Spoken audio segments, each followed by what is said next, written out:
రాజన్న సిరిసిల్ల జిల్లా కేంద్రంలో ఈ రోజు బీజేపీ ఓబీసీ మోర్చా ఆధ్వర్యంలో కలెక్టరేట్ కార్యాలయం ముందు ధర్నా నిర్వహించారు। ఈ సందర్భంగా వారు మాట్లాడుతూ బీసీలను విస్మరించిన కాంగ్రెస్ ప్రభుత్వం బీసీ డిక్లరేషన్ పేరుతో బీసీ సమాజాన్ని మోసం చేసిన కాంగ్రెస్ ప్రభుత్వం మొన్నటి బడ్జెట్లో 95,000 కోట్లు ప్రవేశపెట్టి ఇవాళ బీసీ మొత్తం మందిని మోసం చేసి బీసీల పొట్టను కొట్టినటువంటి రేవంత్ రెడ్డి వెంటనే 23% ఉన్న రిజర్వేషన్లను 42% పెంచాలని బీసీ డిక్లరేషన్ ఇచ్చిన హామీలను వెంటనే అమలు చేయాలని అన్నారు। ఈ కార్యక్రమంలో ఓబీసీ మోర్చా జిల్లా అధ్యక్షులు, రాష్ట్ర కార్యవర్గ సభ్యులు, ఓబీసీ రాష్ట్ర కార్యవర్గ సభ్యులు, పార్లమెంట్ కో కన్వీనర్, మహిళా మోర్చా అధ్యక్షురాలు, బీజేపీ జిల్లా అధికార ప్రతినిధి మరియు బీజేపీ నాయకులు, కార్యకర్తలు పాల్గొన్నారు।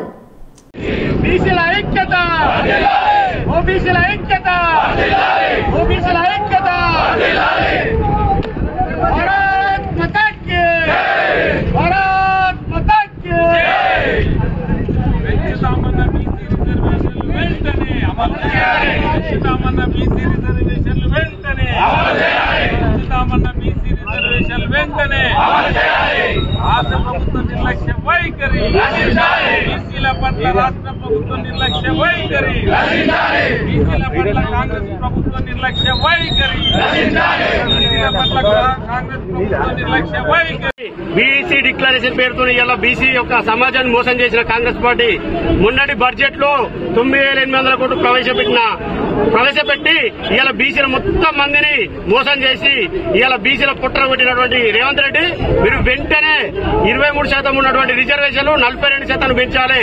అలాగే మీరు బీసీ డిక్లరేషన్ లో ప్రకటించినటువంటి సంవత్సరానికి 20,000 కోట్లు, 5 సంవత్సరాలకి 1,00,000 కోట్లు ప్రవేశపెట్టి ఇవాళ హైదరాబాద్ లో జ్యోతిరావు పూలే పేరు మీద ప్రతి కార్పొరేషన్ ఏర్పడేసి ప్రతి ఒక్క కుటుంబానికి ఇవాళ బీసీ కుటుంబానికి 10 లక్షల రూపాయల ఆర్థిక సాయం అందిస్తానన్నారు। అలాగే ప్రతి జిల్లా కేంద్రంలో ఇవాళ బీసీలందరి కోసం అన్ని కులాల ఐక్యత కోసము 50,000 కోట్ల రూపాయలతోని 50 కోట్ల రూపాయలతోని బీసీ భవన్ నిర్మిస్తానన్నారు జయశంకర్ పేరు మీద। అది ఎక్కడ పోయింది? మొన్న బడ్జెట్ లో ప్రవేశపెట్టాలని అడుగుతున్నాము। అలాగే ఫీజు రియంబర్స్మెంట్ మీరు ప్రకటించిన బడ్జెట్ ఏదైతే ఉందో పాత బకాయిలు ఫీజు రియంబర్స్మెంట్ మాత్రమే సరిపోతాయి। మీరు బీసీల యొక్క పుట్టన కొడుతున్నారు। మీరు బీసీ డిక్లరేషన్ ప్రకటించిన హామీలను వెంటనే అమలు చేయాలి। లేని పక్షంలో అదే కామారెడ్డి పేరు మీద సుమారుగా 20,000 మందితోని కామారెడ్డి ముట్టడి చేసి ఇవాళ మీ ప్రభుత్వం యొక్క అంతు చూస్తామని మేము హెచ్చరిస్తున్నాం। భారత్ మాతా కీ జై।